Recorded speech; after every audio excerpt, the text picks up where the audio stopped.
The call came at 3 a.m. Trauma incoming multiple GSWCTA 2 minutes. I was already moving before the intercom finished crackling. 3 years in Manhattan Memorial's trauma unit had trained my body to respond before my brain caught up. Coffee abandoned. Probes straightened, hands scrubbed and gloved in the time it took to reach the ambulance bay. What do we know? I asked Dr. Chen as we waited for the doors to burst open. Male mid-30s, at least 3 gunshot wounds, chest, abdomen, shoulder, massive blood loss. Sarah's face was grim. They're saying he coded twice in the ambulance. Who is he? No idea. The men who brought him weren't exactly chatty. She glanced toward the waiting room where I could see shadows moving, large men in dark suits, the kind of men who didn't answer questions. Elena, this feels wrong. Maybe we should call security. He's a patient. We treat patients. I pulled my hair back tighter. Whatever else he is, that comes later. The doors exploded open. The gurney came through, surrounded by paramedics shouting vitals. I could barely process. Blood everywhere, so much blood it soaked the sheets, dripped onto the floor, painted the hands of everyone trying to keep this man alive. BP crashing. We're losing him. I moved on instinct, joining the controlled chaos, my hands finding their place in the dance of emergency medicine. Chest compressions. Defibrillator charged. The flat line on the monitor screaming at us that we were failing. Clear. His body jerked. Nothing again. Clear. Nothing. Come on, I muttered, pressing harder on his chest. Don't you dare die on my table. I don't know why I said it. I'd lost patients before. Death was part of this job, as certain as the sunrise, but something about this man, the way his face looked, almost peaceful despite the violence that had been done to him, made me refuse to let go. One more time. Clear. The monitor beeped once, twice, then a rhythm, weak but steady, fighting its way back to life. We've got him. Sarah breathed. Jesus, Elena, we've got him. The next 4 hours were a blur of surgery and transfusions and the constant terrifying possibility that we'd lose him anyway. 3 bullets. One had nicked his heart, another had perforated his intestine, the third had shattered his shoulder blade. Someone had wanted this man very dead, and somehow impossibly he'd survived. Up by the time we moved him to the ICU, dawn was breaking over Manhattan. I should have gone home. My shift had ended hours ago, but I couldn't leave that. I sat beside his bed, monitoring vitals that had finally stabilized, watching the rise and fall of his chest as machines breathed for him. That he was handsome. I realized now that the blood was cleaned away. Sharp features, dark hair that fell across his forehead. The kind of face that belonged in Renaissance paintings, beautiful and slightly cruel. Who was he? Who had shot him, and why did I feel like saving his life had just changed mine? You should go home. I turned to find Marco. That was the name one of the suited men had given. Standing in the doorway, he was big, dark-haired, with eyes that had seen things I didn't want to imagine. I want to make sure he's stable. He's stable because of you. Marco moved closer, his voice dropping. The doctors say he should have died 3 times over. He should have died, but you wouldn't let him. I was doing my job. You were doing more than your job. I watched you. You fought for him like he mattered to you. Every patient matters to me. Not like this. Marco studied me with unsettling intensity. He'll want to meet you when he wakes up. He'll want to thank the woman who saved his life. That's not necessary. It is to him. Marco pulled a card from his pocket, pressing it into my hand. When he's awake, call this number. Day or night, he'll want to see you. He left before I could argue that. I looked at the card. Heavy stock, expensive, just a phone number, no name. Then I looked at the man in the bed, still unconscious, still fighting, still a mystery I had no business trying to solve. That I should have thrown the card away, that I put it in my pocket instead. That he woke up 3 days later, that I wasn't supposed to be there, wasn't even supposed to be working. I'd been ordered to take time off after the marathon shift that had saved his life, but I couldn't stay away, so I traded shifts with another nurse. Told myself it was professional concern, pretended I wasn't drawn to his room like a moth to flame, that I was checking his vitals. When his eyes opened, they were green, not the pale green of spring leaves, but deep and dark like a forest at twilight, and they were fixed on me with an intensity that stole my breath. You. His voice was rough from the breathing tube we'd removed yesterday, barely a whisper. You're the one. I'm your nurse, Elena Vásquez. I kept my voice professional, my hands steady as I adjusted his four. How are you feeling? Like I was shot 3 times. A ghost of a smile, but alive because of you. The whole team don't. His hand caught mine, his grip surprisingly strong for a man who'd been dead 3 days ago. I asked. They told me you're the one who wouldn't stop, who brought me back when everyone else was ready to give up. I was doing my job, but you were doing more than that. Those green eyes held mine. What's your name again? Elena. Elena. He said it like a prayer, like a promise. I'm Dante. I know Dante Moretti. I'd done my research, couldn't help myself. The men in suits, the expensive private room, the whispered conversations that Stopped whenever medical staff approached. It all pointed to one conclusion: you're the head of the Moretti family. Almost my father still holds that title, but soon he trailed off, something dark crossing his expression. Someone didn't want me to live long enough to take over. Do you know who I have suspicions? His grip on my hand tightened. But that's not your concern. Your concern is that you saved my life, and in my world that creates a debt. I don't want anything from you. It doesn't matter what you want. What matters is what I owe. He pulled me closer, close enough that I could see the gold flecks in those green eyes. You belong to me now, Elena Vásquez. I yanked my hand back. Excuse me, you saved my life. That life now belongs to you, and what belongs to you belongs to me. His smile was slight but devastating. That's how it works in my world. Well, this isn't your world. This is a hospital, and you're my patient, nothing more. We'll see. There's nothing to see. You'll recover. You'll leave, and I'll go back to my normal life. I backed toward the door. I'll send Dr. Chen to complete your evaluation. Elena, I stopped hating myself for stopping. Thank you. His voice was soft, now sincere. Whatever happens next, thank you for fighting for me. No one's ever done that before. I left without responding, but his words followed me down the hallway, wrapping around my heart like chains. I couldn't see. You belong to me. Now that I told myself it meant nothing, the ramblings of a man high on painkillers and trauma. By tomorrow he'd forget he'd ever said it. That I told myself a lot of things that night. None of them turned out to be true. The flowers arrived the next morning, not a bouquet, an entire garden's worth of roses, red and white and pink, filling my tiny apartment until I could barely move. The card was simple: for Elena D. Called the number on Marco's card before I could stop myself. Miss Vasquez. Marco's voice was unsurprised. Mr. Moretti was hoping to hear from you. Tell Mr. Moretti that I can't accept these flowers. There must be hundreds of dollars worth here, thousands actually. And he was quite insistent. I don't care how insistent he was. I'm his nurse, not his. I stopped, unsure how to finish that sentence. Not his. What? Not his anything. I saved his life because that's my job. I don't need payment or gratitude or an apartment full of flowers. Perhaps you should tell him that yourself. He's been asking about you. He's been conscious for less than 24 hours, and he spent most of that time asking about the nurse who saved him. Marco paused. He's never done this before. Miss Vasquez shown interest in anyone. A youth affected him. I don't want to affect him. I want to do my job and go home. Then perhaps you should come see him. Explain that in person he's more likely to listen. If you're in the room. I should have said no, should have hung up and donated the flowers to the hospital chapel and never thought about Dante Moretti again. Fine, I heard myself say. I'll come tonight after my shift. He'll be expecting you. I hung up and stared at the roses surrounding me. What the hell was I doing? I went to his room at midnight. The hospital was quiet, the halls dim with overnight lighting. The suited men outside Dante's door nodded at me like they'd been expecting me, which of course they had. Inside, Dante was awake, sitting up in bed, looking far more alive than he had any right to look. Someone had brought him a laptop, papers, what looked like business reports. As if nearly dying was just a minor inconvenience in his schedule. Elena, his face transformed when he saw me. You came. I came to return these. I held up the card from the flowers. I can't accept gifts from patients. You're not my nurse anymore. I checked. You're not assigned to my case. That doesn't change anything. It changes everything. He set aside his work, giving me his full attention. Come sit, talk to me. There's nothing to talk about. There's everything to talk about. He gestured to the chair beside his bed. Please, 5 minutes, then you can leave and never see me again if that's what you want. I sat against my better judgment, against every instinct, screaming that this man was dangerous in ways I couldn't comprehend. Why are you doing this? I asked the flowers. The request to see me. I'm nobody to you. You're the woman who saved my life. That makes you the furthest thing from nobody. Lots of people were involved in saving your life, but only one refused to give up. Only one kept fighting when everyone else had accepted the inevitable. His eyes held mine. I've been surrounded by people my whole life, family, associates, please, but no one has ever fought for me the way you did. I fight for all my patients maybe, but I felt you. He touched his chest over the bandages that covered his healing wounds. When I was in the darkness, I felt someone pulling me back, a voice telling me not to give up. That was you. You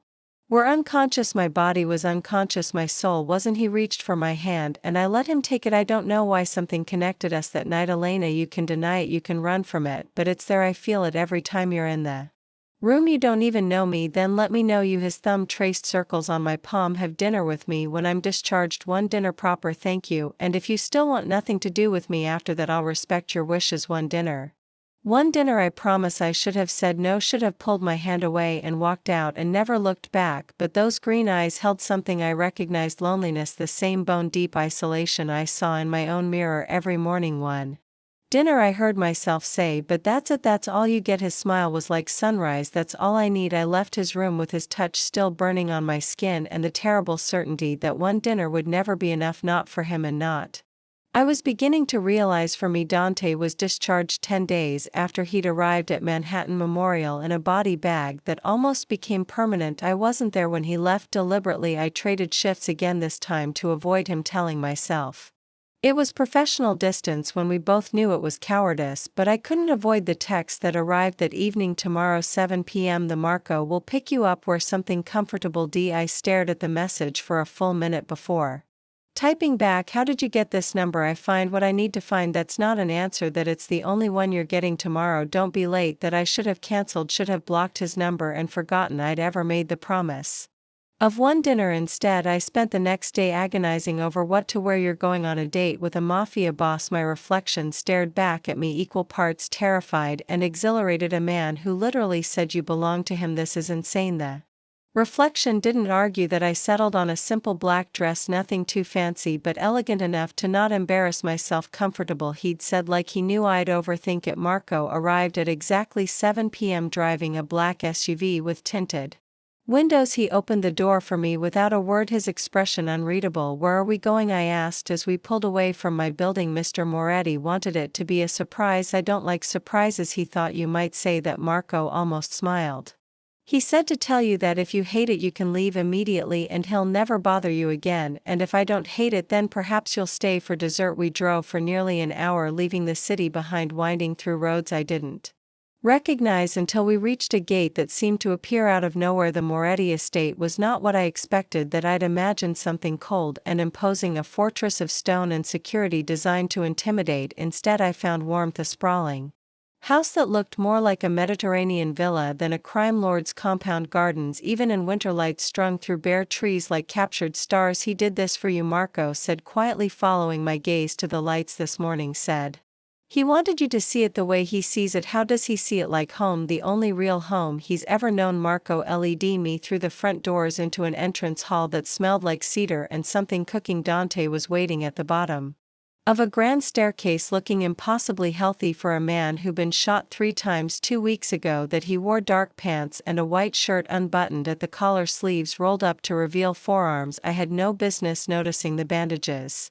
were gone, replaced by scars that would never fully fade. Elena, my name in his mouth, still did things to me I didn't want to examine. You came, I said I would. You also looked for every possible way to avoid me for the past 10 days. He moved closer, and I caught his scent, sandalwood and something darker. I was beginning to think you'd changed your mind. I considered it. What stopped you? Curiosity. It wasn't entirely a lie. You said you wanted me to know you, so here I am. Show me who you are. Something shifted in his expression, surprise maybe, or respect. Follow me. He led me through the house, not to a formal dining room as I'd expected, but to a kitchen, a massive warm kitchen with copper pots hanging from the ceiling and a fire crackling in a hearth and the most incredible aromas filling the air. You cook? I couldn't hide my disbelief. My mother taught me before she died. He moved to the stove, checking something in a pot. She believed that a man who couldn't feed himself wasn't really a man at all, and a man who runs a criminal empire can still make a decent risotto. He glanced back at me, that ghost of a smile playing on his lips. Sit, drink, let me finish this. I sat at the kitchen island, accepting the glass of wine he poured, watching him move through the kitchen with surprising grace. He cooked like he did everything else, with intense focus and complete control. You're staring, he observed without turning around. I'm confused. About what? About you. I sipped my wine. 2 weeks ago you told me I belong to you. Now you're cooking me dinner like a normal person. Which one is real? Both. He stirred something fragrant. I'm a man of contradictions, Elena. I can order someone's death in the morning and cry over a beautiful piece of music at night. I can be ruthless with enemies and gentle with people I care about. And which am I, enemy or someone you care about? He turned to face me, his expression serious. You saved my life. You're in a category all your own. Dinner was served at a small table by the fire, risotto with mushrooms and truffle, fresh bread still warm from the oven, a salad with ingredients I couldn't identify but tasted like summer. This is incredible, I admitted after my first bite. How does a crime lord learn to cook like this? The same way anyone learns: practice, patience, a willingness to fail repeatedly until you get it right. He watched me eat with obvious pleasure. My mother was a chef before she married my father. She gave up her career for his world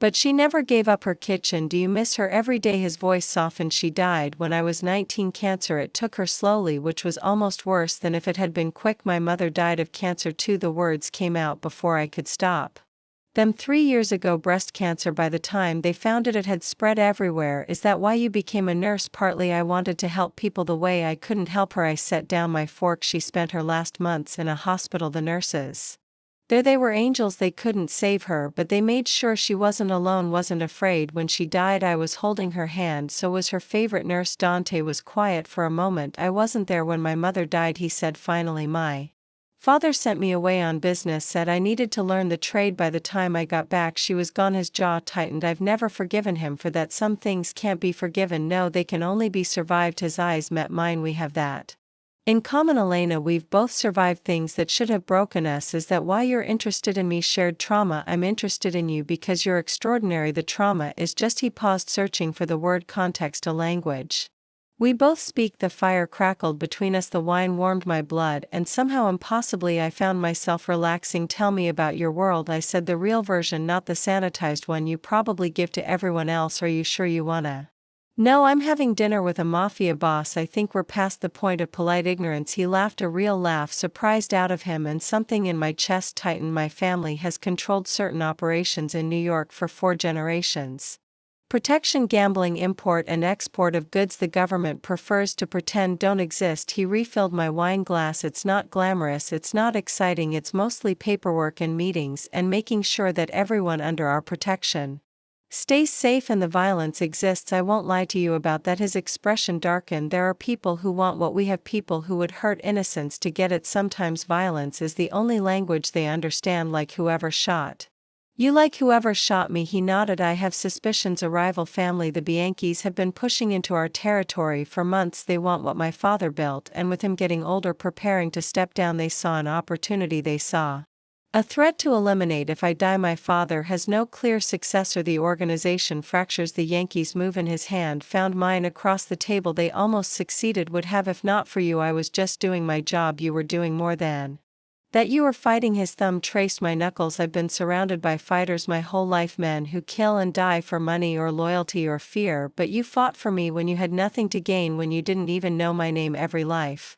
has value, does it? In my world, lives are currency, traded, spent, discarded. His grip tightened. But you treated my life like it mattered, like I mattered. Do you have any idea how rare that is? Dante, I know you think I'm obsessed, that this attention is some kind of trauma response or misplaced gratitude. He released my hand, leaning back. Maybe it is, but it's also something else, something I haven't felt in a very long time. What hope? His voice cracked on the word hope. That maybe I don't have to be alone forever, that somewhere out there is someone who sees me, really sees me, and doesn't run away. I'm sitting here, aren't I, for one dinner? That was the deal. He smiled, but it didn't reach his eyes. After tonight you go back to your life, your hospital, your normal safe existence, and I go back to mine. Is that what you want? It's what you should want, what any sane person would want. He stood, beginning to clear the dishes. But if you're asking what I want, I'm asking. He stopped, his back to me, shoulders tense. I want you to stay, not just tonight, not just for dinner. He turned to face me. I want to know everything about you, your fears, your dreams, the way you take your coffee in the morning. I want to be the person you call when something wonderful happens, and the person you lean on when everything falls apart. We've known each other for 2 weeks. I've known you for a lifetime. He crossed back to me, crouching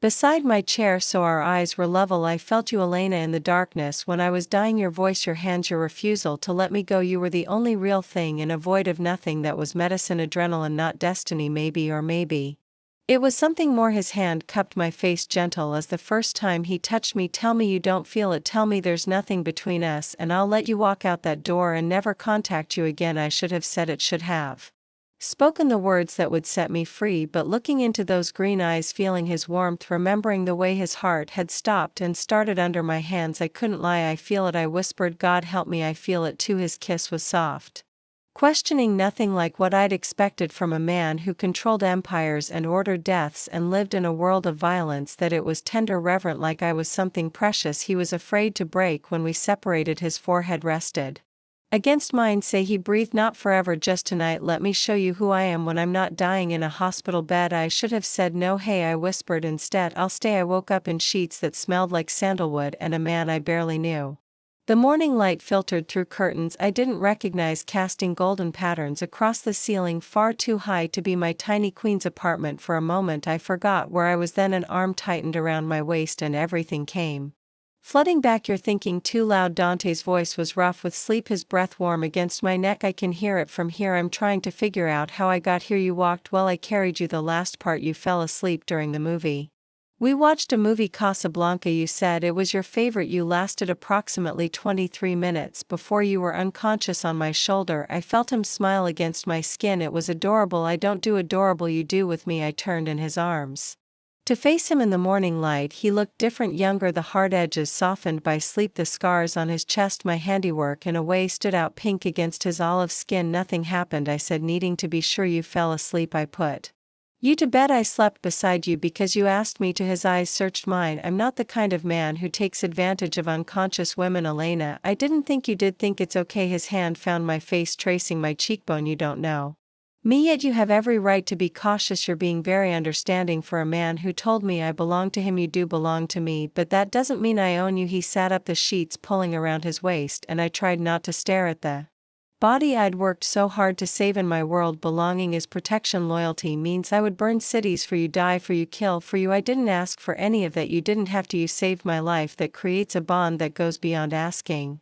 He reached for my hand. "Stay for breakfast." "Let me explain properly. I have a shift in 4 hours." "Then stay for coffee, please." "Please did." It's such a simple word from a man who probably never used it. "Coffee." I agreed. "Then I have to go." We had coffee in his kitchen, sitting at the same island where I'd watched him cook the night before. He made it perfectly strong but not bitter, with just the right amount of cream. "How did you know how I take my coffee?" I asked Marco to find out. "He talked to one of the nurses at your hospital." "That's incredibly invasive." "That's incredibly thorough." "There's a difference." He smiled over his cup. I wanted to get it right. Why does it matter so much?" "Because you matter." He set down his cup. "Elena, I've spent my entire life surrounded by people who want something from me: money, power, protection. Everyone has an angle, everyone has an agenda, and you think I'm different. I know you're different. You saved my life without knowing who I was, without expecting payment, without calculating what you could get in return." His voice softened. "Do you have any idea how rare that is in my world? Maybe your world needs better people. Maybe it does." He reached across the island, his fingers brushing mine. "Maybe that's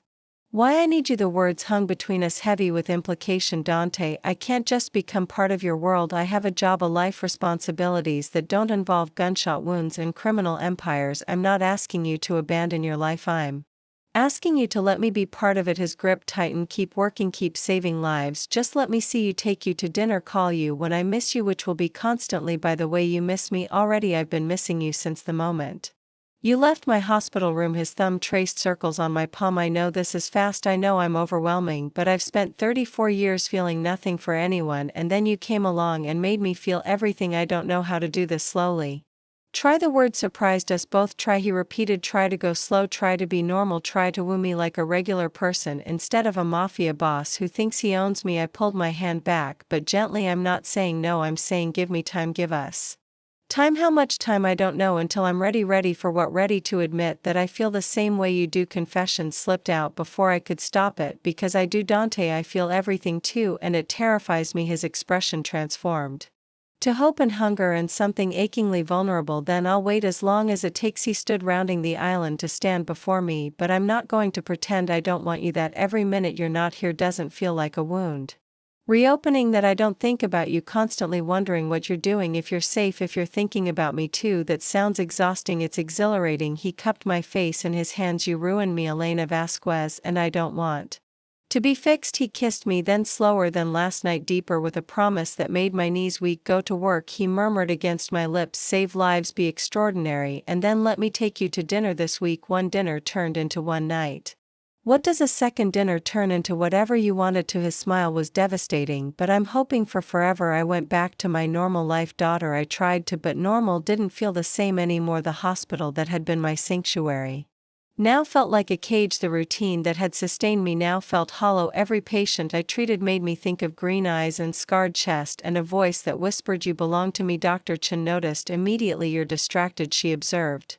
During a quiet moment in the break room, you've been distracted all week. What's going on? Nothing. Liar. Sarah sat across from me. This is about the Moretti patient, isn't it? The one who sent you enough flowers to fill a funeral home. He didn't send that many flowers. He sent more flowers after he was discharged. I saw the delivery truck outside your building. Her eyes narrowed. Elena, are you seeing him? We had dinner, one dinner, two dinners, and some texting and maybe a phone call every night.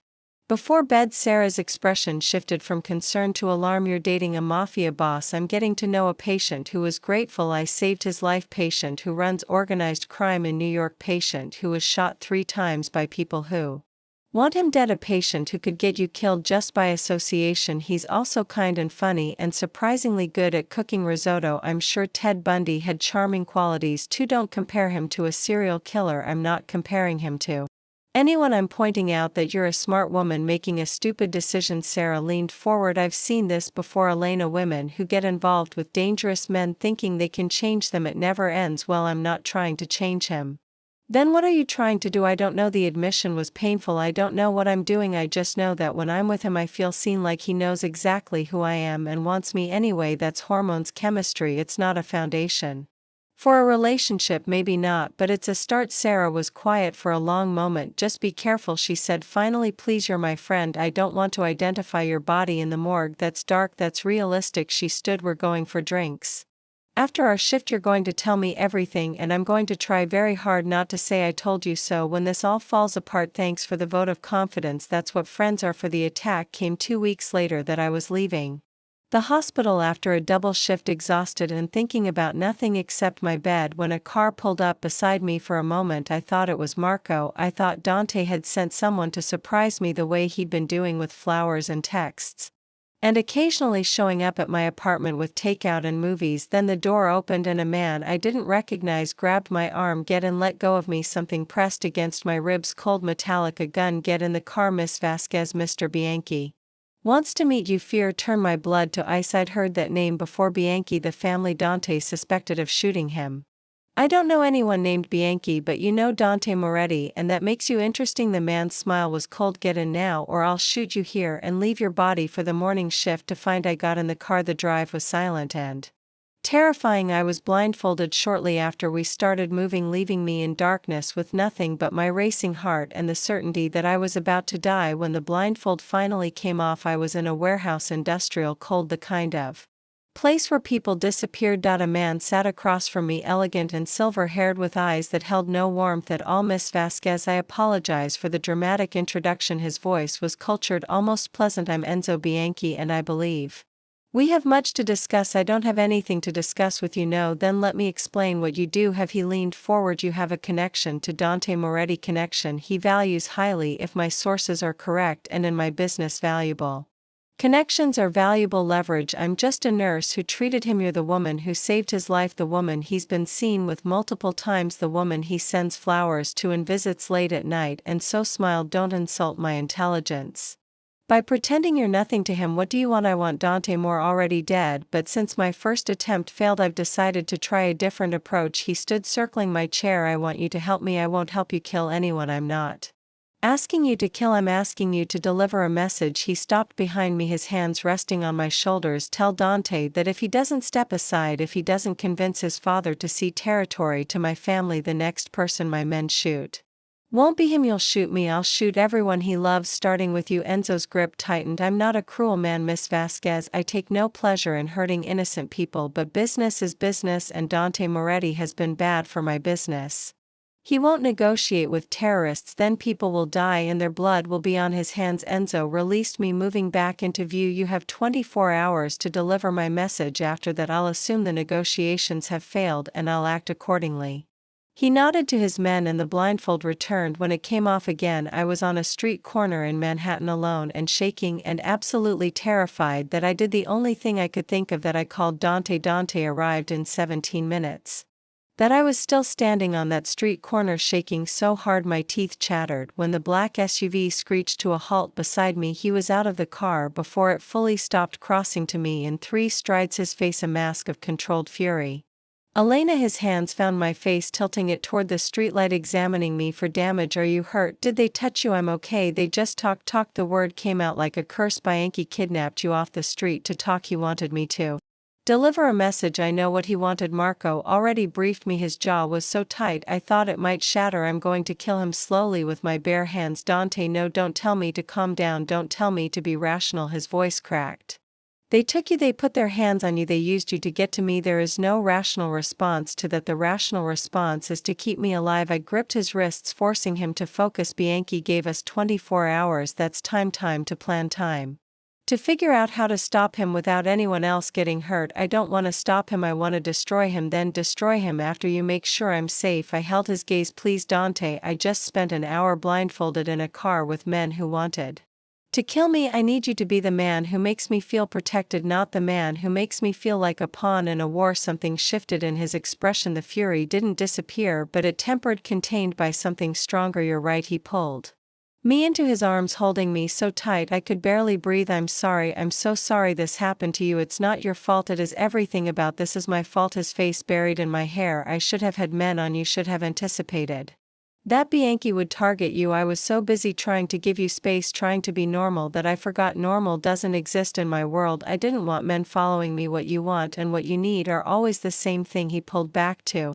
look at me. From now on you have protection 24/7, non-negotiable. Dante, this isn't a request. Elena, this isn't me being possessive or controlling. This is me keeping you alive. His eyes were desperate. Please let me protect you. It's the only thing I can do. I thought about arguing. I thought about asserting my independence, my autonomy, my right to live my life without armed guards shadowing my every move. Then I thought about the gun against my ribs, the blindfold over my eyes, the cold certainty that I might never see daylight again. Okay, I whispered. Okay, the Moretti estate became my home, not by choice, at least not at first, but the alternative was returning to my tiny apartment where anyone could find me, where a locked door was the only thing between me and men who wanted to use me as leverage. Till I moved in temporarily, I told myself, just until the Bianchi situation was resolved. That was 3 weeks ago.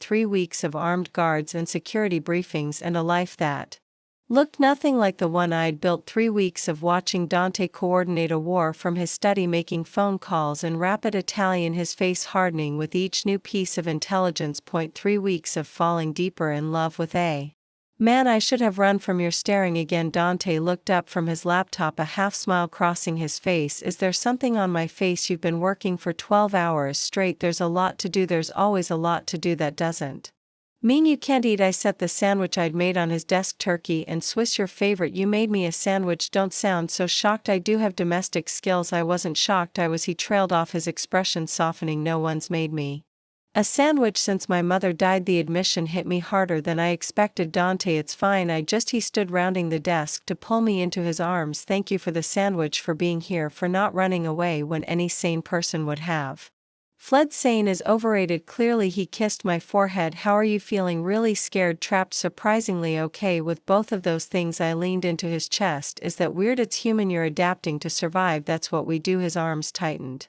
around me. I have news about Bianchi. Good news or bad news? Complicated news. He guided me to the couch by the fireplace, sitting beside me. We've identified the men who kidnapped you. 2 of them are dead. The others are cooperating. Dead? How does it matter? Yes, I want to know what's happening in my name. Dante studied me for a long moment. Marco found them. They resisted. He didn't give them the option to continue resisting. His voice was flat. In my world, touching someone under my protection has consequences, fatal consequences. I should have been horrified. I should have recoiled from this man who spoke about death so casually. Instead, I felt something else, something that frightened me almost as much as Bianchi had. Safety, and Bianchi himself. More complicated. He's gone to ground, hiding behind layers of protection and legal shields we can't easily penetrate. Dante's jaw tightened. But we're getting closer. It's only a matter of time. What happens when you find him? The same thing that happened to his men. His eyes met mine. Does that bother you? It should, but he held a gun to my ribs and threatened to kill everyone you love. My voice hardened. I'm having trouble feeling sympathy for whatever happens to him. That's the survival instinct talking, the desire to see threats eliminated. Or maybe it's just me. I turned to face him fully. You said you contain contradictions. Maybe I do too. Maybe I'm the woman who saves lives in hospitals, and also the woman who wants the man who threatened Her to suffer that doesn't make you a bad person, it makes you human. Dante's hand found my face. We're all capable of light and darkness, Elena. The difference is what we do with those capabilities, and what do you do with yours? I protect what's mine. At any cost. His thumb traced my cheekbone. You're mine now. That means anyone who threatens you threatens me, and I don't respond well to threats. I've noticed. Is that going to be a problem? I considered the question, considered everything I'd learned about him in the past weeks, the violence, the power, the casual relationship with death that would have terrified me a month ago, but also the tenderness, the way he held me when nightmares woke me screaming, the patience as I adjusted to a world I'd never asked to join, the man beneath the monster who cooked me dinner and made me laugh and looked at me like I was the only thing that mattered. No, I said finally, it's not going to be a problem. Even knowing what I am, what I've done, I know who you are, Dante, the real you, not the reputation or the empire or the body count. I pressed my hand over his heart. I know this, and this is enough. He kissed me then, deep and desperate with all the fear and love and relief he'd been holding back. I don't deserve you, he murmured against my lips. Probably not, but you have me anyway forever. Ask me again when this is over. I'm asking now. I pulled back to look at him, to really look past the sharp edges and dangerous reputation to the man underneath. Yes, I said, forever. His smile was like sunrise. The attack on Bianchi came 4 days later. That I wasn't supposed to know about it. Dante had tried to shield me from the details, wanting to keep his darkness separate from whatever light we'd built together, but I heard the phone call, saw the men mobilizing, felt him slip from our bed at 3 a.m. thinking I was asleep. Be careful, I whispered as he reached the door. He froze. Turn back, you're awake. I couldn't sleep knowing what tonight. As I sat up in bed, come back to me, always cross back to kiss me soft and lingering. This ends tonight one way or another. Promise me you'll be safe. I can't promise that, but I can promise I'll do everything possible to come home to you. His forehead touched mine. I love you, Elena. I love you too. Tears burned my eyes. Now go. And this he left, and I was alone with my fear and my prayers and the terrible certainty that nothing would ever be the same. That he came back at dawn. That I heard the cars first, then footsteps, then the door to our bedroom opening to reveal Dante, bloodstained but whole, exhausted but alive. It's done, he said simply. That I was out of bed and in his arms before the words fully registered. Bianchi dead along with his top lieutenants. The organization is fractured. They won't threaten us again. Are you hurt? Nothing serious, a few bruises. He held me tight. It's over, Elena. You're safe. I should have asked questions, should have wanted details about what happened, who died, how it all ended. Instead, I just held him because he was home, he was safe, and whatever darkness he'd walked through tonight, he'd walked back out again for me. I need a shower, he murmured against my hair. I'll join you. You don't have to. I want to. I pulled back to look at him. I want to wash the blood away. I want to remind you that there's more to life than violence. I want to show you that whatever you had to become tonight, you can be something else with me. His eyes glistened. Elena, come on. I took his hand. Let me take care of you. We stood under the hot water together, washing away the evidence of what he'd done and somehow impossibly finding peace in the aftermath of war. Peace was strange after weeks of fear and violence and the constant certainty that death lurked around every corner. The absence of threat felt almost uncomfortable, like my body had forgotten how to exist without adrenaline. You're restless, Dante observed one morning watching me pace our bedroom. You've been restless for days. I'm not used to having nothing to do. You could go back to work. The hospital would take you back in a heartbeat. I know. I stopped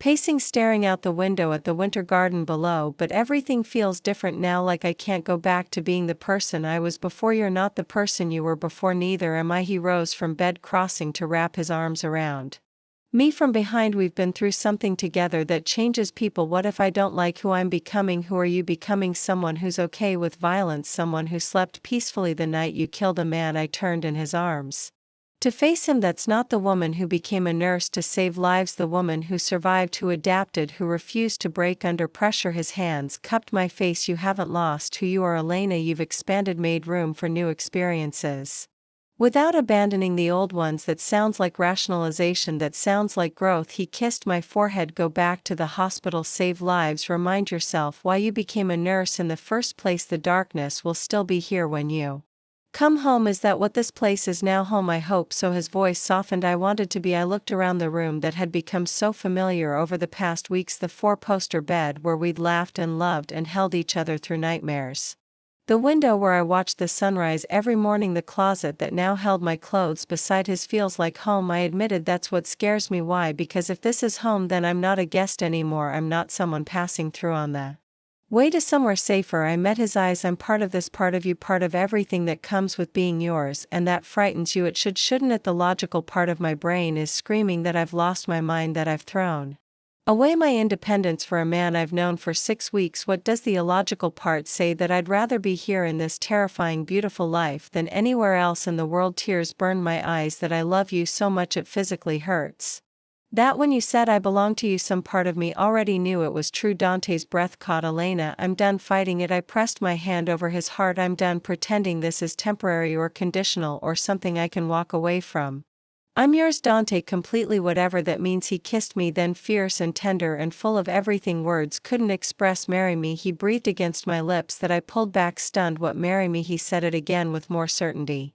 Not eventually, not when things settle down. Now, as soon as possible. Dante, we've only known each other for 6 weeks. I know I don't care. His eyes burned into mine. I've spent 34 years feeling nothing for anyone, convinced I'd die alone. That love was a weakness I couldn't afford. Then you came along and saved my life in ways that had nothing to do with medicine. This is insane probably, but I've never been more certain of anything. He dropped to one knee right there in our bedroom wearing nothing but sweatpants and desperation. I don't have a ring, I don't have a speech prepared. I just have the absolute conviction that you're the only woman I'll ever want, the only person who's ever seen me, really seen me, and not run away. I tried to run away multiple times and you came back. Every time you came back his hands gripped mine. Marry me, Elena, let me spend the rest of my life proving that you made the right choice. I looked at him, this man who'd turned my world upside down, who'd shown me darkness and light in equal measure, who loved me with an intensity that should have been terrifying but instead felt like coming home. Yes, the word escaped before I could overthink it. Yes, yes, I'll marry you. I laughed through tears. You're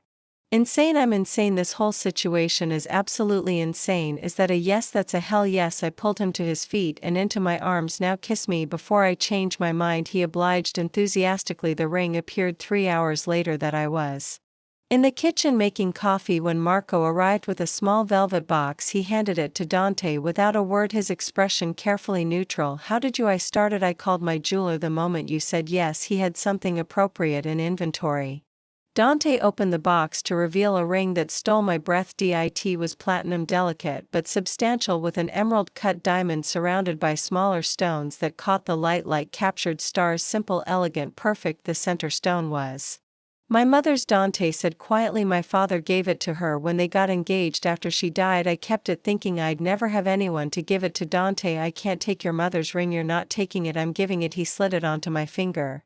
She would have loved you. She spent her whole life surrounded by cold, calculating people, and she always wished for something different, something warm, someone who could see past the darkness. You think she'd approve? I know she would. He kissed my hand above the ring. Welcome to the family, Elena Vásquez. Meeting Vincent Moretti was nothing like I expected. That Dante's father was dying, that I should have guessed from the way Dante spoke about him, the careful distance, the unresolved tension, the constant references to taking over the family business. But I hadn't connected the pieces until we walked into the medical wing of the Moretti estate, because of course they had a medical wing. Vincent lay in a hospital bed surrounded by equipment I recognized from work: heart monitors for drips, oxygen supply, the infrastructure of extended illness. Cancer, Dante said quietly as we approached. Pancreatic page for the doctors gave him 6 months, about 5 months ago. I'm so sorry. Don't be. He lived exactly the life he wanted, built an empire, raised a family in his way. Dante's voice was complicated. We had our differences, but he's still my father. Vincent's eyes opened as we reached the bed. They were the same green as Dante's but faded now,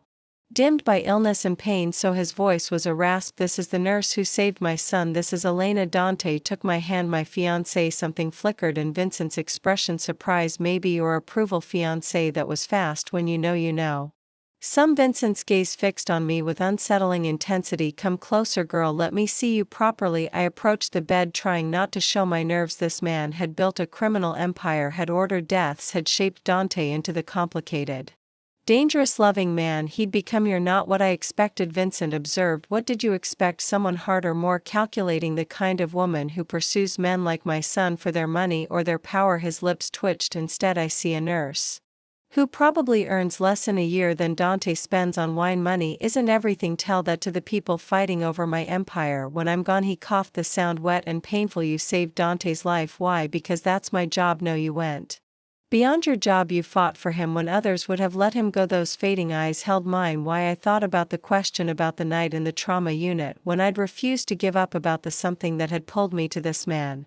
Before I knew his name, I don't know, I admitted something in me just recognized him, knew he wasn't supposed to die that night, knew I had to keep fighting fate. Vincent said quietly, my wife believed in fate, said she knew the moment she met me that we were meant to be together. He looked at Dante. She was wrong, of course I made her miserable, but she never stopped believing. Father, don't. Vincent held up a trembling hand. I'm dying, I'm allowed to be honest. His eyes returned to me. Don't let my son make you miserable. He has my worst qualities, the obsession, the possessiveness, the inability to let go. Don't let him consume you the way I consumed his mother.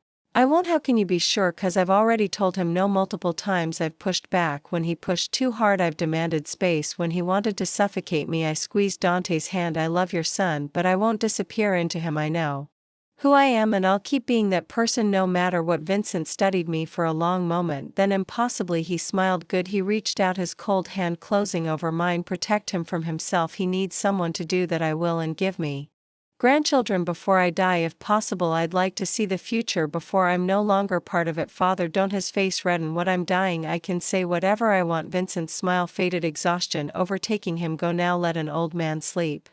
But come back tomorrow. I want to know more about the woman who's brave enough to love my son. We left him there surrounded by machines and memories, the empire he'd built slowly slipping from his grasp. He likes you, Dante said as we walked back to our wing. That's rare. He's terrifying. He's dying. That changes people. Dante pulled me close. Thank you for being you, for not pretending to be someone else. Why would I pretend? 'Cause most people do around him, around me. They show us what they think we want to see. Kissed my temple. You just showed him the truth, and somehow that was enough. The truth is usually enough in your world, maybe in mine it's revolutionary. He smiled. Let's go home. I want to spend the rest of the day reminding myself why I'm marrying you. That could take a while. I'm counting on it. Vincent Moretti died on a Tuesday morning that I was with him when it happened. Donna had been called away for an emergency, something about territory disputes that couldn't wait, and I'd stayed behind, unwilling to let the old man die alone. It was the nurse in me, I told myself, professional instinct, but it was more than that. In the 3 weeks since our first meeting, Vincent and I had developed an unlikely friendship. He'd requested my company daily, wanting to hear about my work, my childhood, the life I'd lived before his son crashed into it. In return, he'd told me stories about Dante's mother, about the empire he'd built, about his regrets, so many regrets, and the hopes he still held for his son's future. He's different with you, Vincent said that final morning, his voice barely a whisper, softer, more human. He was always human, you just couldn't see it. Maybe his hand found mine, or maybe you brought out what was already there.